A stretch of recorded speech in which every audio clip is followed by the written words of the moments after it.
Good morning students, मैं Kapil कचौरिया, English lecturer, एक बार फिर अपने एक नए वीडियो के साथ आपका हमारे यूट्यूब चैनल पर स्वागत करता हूं।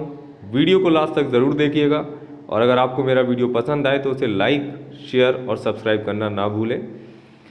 सो स्टूडेंट्स, आज का जो हमारा टॉपिक है वो है restoration literature. And restoration literature का क्या महत्व है, कई बार एग्जाम में पूछा जाता है, आप इससे क्या समझते हैं, I mean what do you understand by restoration literature and what are the chief writers of that particular age and why it is called restoration, all these things. So कुछ इस तरीके से क्वेश्चंस बनते हैं, पूछे जाते हैं। तो आप लोग अपने नोटबुक, अपनी कॉपीज़ अपने साथ रखिए, अपने पास रखिए, ताकि जो पैम्पलेट मैंने आपके लिए अपडेट किया है उसमें से आप चीज़ों को नोट करें और बाकी मैं आपको रीस्टोरेशन लिटरेचर के बारे में समझा देता हूँ। तो जो restoration literature is the English literature written during the historical period commonly referred to as the English Restoration 1660 to 1689, and it is very important. The period started from 1660 to 1689 is called व English restoration. तो जो English restoration का period है वो कब से, 1660 से 1689। तो इस चीज़ को आप नोट करिएगा कि जो 1660 से 1679 का पीरियड है आपका, 89 का पीरियड है, वो क्या है आपका, रीस्टोरेशन। अच्छा, which correspondence to the last years of Stuart reign in England, यानी कि जहाँ स्टुअर्ट का शासन था इंग्लैंड में, उसका जो आखिरी साल था, उसका जो आखिरी साल है वो बताता है, करस्पॉन्ड करता है कहाँ पे, रीस्टोरेशन पीरियड को। ये भी इंपॉर्टेंट आपका क्वेश्चन बन जाता है यहाँ से, तो इस पर भी आप ध्यान दीजिएगा। इसके बाद Scotland, Wales and Ireland in general. तो जो आपका स्टुअर्ट थे, आई मीन उनका जब राइन था किसमें, इंग्लैंड में, स्कॉटलैंड में, वेल्स में एंड आयरलैंड में। तो एक्चुअली जब रिपब्लिक हुआ तब जाकर ये सारी चीज़ें अलग अलग हुई हैं, लेकिन पहले जब हम ब्रिटेन को देखते थे तो ब्रिटेन में ये सारी चीज़ें इंक्लूडेड थी। कौन कौन सी, England, Scotland, Wales and Ireland. तो ये आपको पता ही होगा, नहीं पता तो आप यहाँ से समझ लीजिए और आप आगे भी समझ सकते हैं।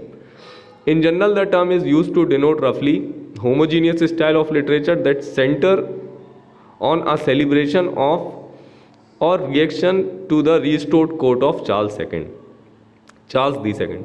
तो जो चार्ल्स दी सेकेंड जो किंग रहे इंग्लैंड के, तो उनके कोर्ट में जो भी चीज़ें हुई उनको उन्होंने रिस्टोर करके दिखाया है, इसीलिए भी हम लोग इसको रीस्टोरेशन पीरियड कह सकते हैं। It is a literature that includes extreme for it encompasses both Paradise Lost and the Earl of Rochester's Sodom, the Pilgrim's Progress. तो जो Paradise Lost written by whom, written by John Milton, right. And one more thing, जो आपका roster सोडोम्स की जो Pilgrim progress है, उसमें हम लोग जो रीस्टोरेशन जो राइटिंग है या क्रिएटिविटी है उसको देखते हैं। मतलब इसको ऐसे समझ लीजिए कि आप जो दो राइटरों की मैं जो बात कर रहा हूँ, चाहे फिर वो आपका पैराडाइज लॉस्ट किसने लिखा है, आप लोगों को बहुत अच्छे से पता होगा, मिल्टन ने लिखा है। किसने लिखा है, मिल्टन ने, जॉन मिल्टन ने, ठीक। उसके बाद जो दूसरा है आपका रोस्टर सोडोम, किसने, उनकी जो राइटिंग का नाम है वो क्या है, पिलग्रिम्स प्रोग्रेस। ये आपको अच्छे से पता होगा, नहीं पता तो आपको समझ आ गया होगा मैं क्या बता रहा हूँ।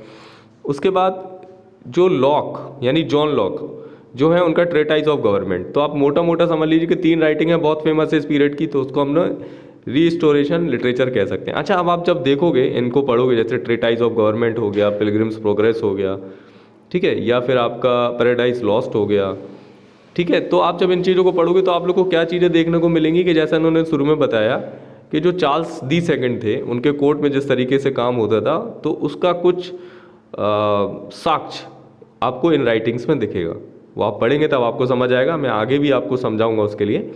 The founding of the royal society, the experiments and holy meditation of Robert Boyle, the hysterical attacks on theatres from Jeremy Collier and the pioneering of literary criticism from John Dryden and John Dennis. The period witnessed new become a commodity.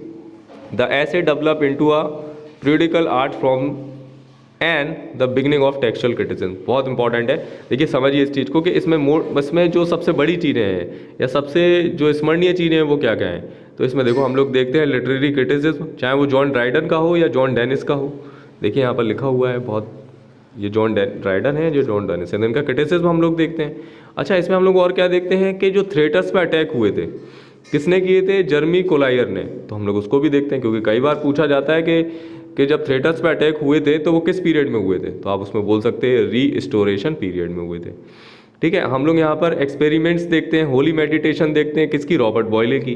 ठीक है, तो ये सारी चीज़ें हैं जो बहुत important है, यानी ये वाला आपका जो पार्ट है आप इस पर ध्यान दीजिएगा, और इस वाले पार्ट से बहुत सारे क्वेश्चन हमेशा एग्जाम में पूछे जाते हैं।